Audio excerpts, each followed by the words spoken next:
Hello अस्सलाम वालेकुम, कैसे हैं आप सभी लोग। तो आज हम लोग जा रहे थे बाहर, बच्चों ने रोज़ा रखा था तो उनका रोज़ा इफ्तार कराने के लिए हम लोग जा रहे थे। तो फ़र्स्ट ही रोज़ा रखा है इन लोगों ने इस साल से। एग्ज़ाम फिनिश हुआ है, पहला ही दिन है एग्ज़ाम, मतलब आज लास्ट डे था। तो फिर उन्होंने उसके बाद एग्ज़ाम के बाद दूसरे दिन सहरी करा के इनको रोज़ा रखा है। तो मॉल आए थे इन लोगों को रोज़ा खुलवाने के लिए। तो यहाँ पर हम लोग आए हैं डलमा मॉल, यहाँ से इनको खिला पिला के फिर शाम को वापस करेंगे। और तो फिर यहाँ पे आए ना, तो ये लोग, मैंने कहा चलो एक फ़ोटो भी ले लेते हैं इन लोगों की। एक्चुअली बेटी की तो एज सही है कि इस साल के हिसाब से, मतलब जो एज होती है रखने की। पर बेटी तो पिछले साल भी कह रही थी, लेकिन वही होता है ना कि गर्मी बहुत पड़ती है यहाँ पर, तो बच्चे सहन नहीं कर पाते। और अभी मार्च का महीना तो काफ़ी ठंडा और अच्छा मौसम है, तो प्यास वगैरह भी वो सहन कर लेंगे। तो इस वजह से मैंने ये साल से उनके स्टार्ट करवाए थे, लास्ट ईयर से भी करवाने वाली थी, लेकिन बच्चे हाफ डे से नहीं रह पाते, बेचैन होते हैं बहुत ज़्यादा। तो अभी तो फुल डे ही रख लिया, तो मैंने कहा अब सक्सेसफुली रखने लगे हो तो पूरा महीना रहो। देखते हैं अब कब तक रहते हैं। ये रमज़ान की पूरी सजावट हो गई है अंदर से, काफ़ी हर मॉल को काफ़ी अच्छे से डेकोरेट कर दिया गया है, लाइटिंग वाइटिंग लगा दी गई है। और इस मॉल में तो बहुत अच्छे से डेकोरेट किया है, ऊपर नीचे से सब जगह हर फ्लोर को डेकोरेशन किया गया है। तो मैं यहाँ पर इसकी बेटी की पिक्चर ले रही थी। हालांकि यहाँ पर आप हर जगह जाओगे, हर लोकेशन होती है दुबई में या अबू धाबी में, आप कहीं भी जाओगे फ़ोटो खींचने लायक, ऐसा लगेगा हर जगह फ़ोटो खींचो। पर कितनी फ़ोटो खींच के रखे, फ़ोटो ही फ़ोटो हो जाती हैं बहुत सारी, गैलरी तो मेरी फुल ही हो जाती है। तो अभी हम लोग ऊपर आ गए थे रेस्टोरेंट, यहाँ पे हम लोगों ने बुफे बुक किया हुआ था, तो वहीं पर खुद सर्व करके खाएंगे। तो यहाँ पर आए थे, तो मैंने इनके चाचू को और फ्रेंड वगैरह को भी बुला लिया था, क्योंकि अकेले फिर आओ ना तो अच्छा नहीं लगता है। बच्चों को लगना चाहिए कि हम मतलब पार्टी कर रहे हैं, एंजॉय कर रहे हैं, तो कुछ लोग हों तो अच्छा लगता है। तो यहाँ पे ये लोग सर्व कर रहे थे अपने लिए प्लेट्स, मैंने पहले बच्चों को क्यू में कर दिया था कि तुम लोग ले लो।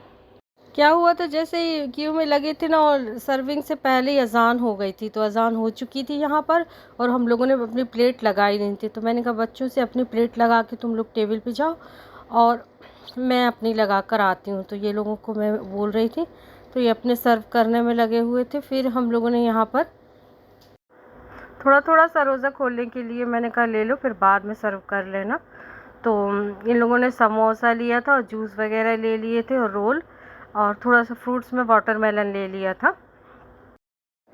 तो रोज़ा लेट खोलना भी सही नहीं होता ना, रोज़ा कहते मकरूह हो जाता है। तो सही वक्त पे ही रोज़ा खोलना चाहिए। तो हम लोगों ने जल्दी जल्दी सर्व करके रोज़ा तो खोल लिया था, और सभी काफ़ी खुश थे, क्योंकि मैं तो खुश थी, बच्चों का रोज़ा अच्छे से गुजर गया दिन। और यहाँ पर मैंने भी अपने लिए सर्विंग कर ली थी, और लोगों की प्लेट भी ये लोग लेके आ गए थे। तो मैंने सबसे पहले तो जूस ही ले लिया था, डेट वगैरह भी थी। ये यहाँ पे मैंने थोड़े सा वाटरमेलन, थोड़ा सा राइस और समोसा रोल वगैरह ले लिए थे यहाँ पर। उसके बाद मैंने थोड़ा थोड़ा करके खाती हूँ। एक्चुअली ना रोज़ा खोलने के बाद एकदम हैवी फूड खाने में दिल नहीं होता, तो फ्रूट्स वगैरह सही थे। और सबकी प्लेट्स मैं दिखा रही हूँ कि देख लो, सब खाने में लगे हूँ। बच्चों ने तो ब्रेड सिके हुए रोस्टेड ले लिए थे ज़्यादा, क्योंकि घर में भी वो यही सब खाते रहते हैं। फिर मैं आ गई थी दोबारा चाय लेने के लिए, बिना चाय के तो मेरा नहीं बनता भाई। कौन कौन मुझे बताना कि चाय पीता, और मैं शुगर के बिना चाय नहीं पी पाती हूँ। तो मैंने 2 पाउचेज़ लिए, क्योंकि ये पाउच बहुत हल्के होते हैं, ज़्यादा मिठास नहीं होती इनमें। तो मैंने 2 पाउचेज़ ले लिए थे। और चाय के, मैं सबसे पहले रोज़ा खोलने के बाद चाय पीने का मेरा ही दिल होता है। घर में चाय सिर्फ मैं ही पीती हूँ। ये लोग बैठे थे यहाँ पर, और मैं फ़ोटो इनका क्लिक करने के लिए दूर जा रही थी डिस्टेंस पे, कि इनका एक फ़ोटो ले लूँ। क्लोज अप लेना चाह रही हूँ तो मुझे दिख ही नहीं रहा है फाइट। ये देखिए, यहाँ पे 2 लोगों की फ़ाइट हो रही है, पैर टेबल के नीचे से देखिए।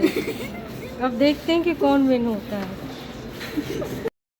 मेरे बच्चों का उल्टा रिवाज है, एक्साइटेड इतना हो जाते हैं खेलते खेलते कि कब वो फ़ाइट करने लगते हैं उनको पता ही नहीं चलता है, यानी खुशी खुशी में ज़्यादा फ़ाइट होने लगती है। अभी भी इनकी फ़ाइट बंद नहीं हुई है। कह रहे कौन सॉरी बोलेगा पहले, सॉरी बोलो कह रहा है। अब देखो क्या होता है। I got from you, said sorry, like that. Too far to go. Yeah. No. What should I do then? अब तरावी का भी टाइम होने लगा था, तो हम लोगों ने कहा कि अब चलो निकलते हैं, क्योंकि उसके बाद तरावी पढ़ के फिर सीधे घर निकल जाएंगे, क्योंकि फिर सुबह सहरी में भी उठना पड़ता है, फिर सुबह से ऑफिस वगैरह भी रहता है, तो जल्दी से निकलना होता है। तो ये लोग सब उठ गए थे और हम लोग सीधे आ गए थे। यहाँ पर एक कार ली थी ने, तो कार में ना बैटरी का वो चेक करा रहे थे कि इसकी बैटरी वगैरह सही है कि नहीं है। तो ये तो चल रही थी कार, तो ये इनका रोज़े का गिफ्ट हो गया था जो इनको मिला था। और यहाँ पर ये जा रहे थे चलाते हुए, खुश इतने थे जिसकी कोई हद नहीं।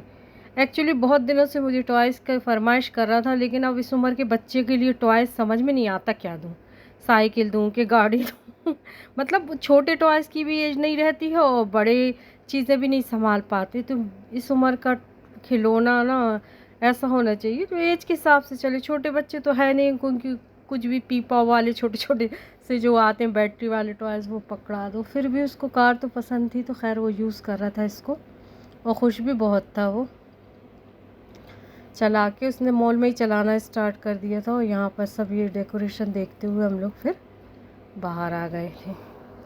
फिर ये चाचू लोग जो थे, इनके चाचा वगैरह, तो वो लोग तो निकल गए थे अपने घर की तरफ रूम में, और हम लोग अपने घर की तरफ वापस आ गए थे।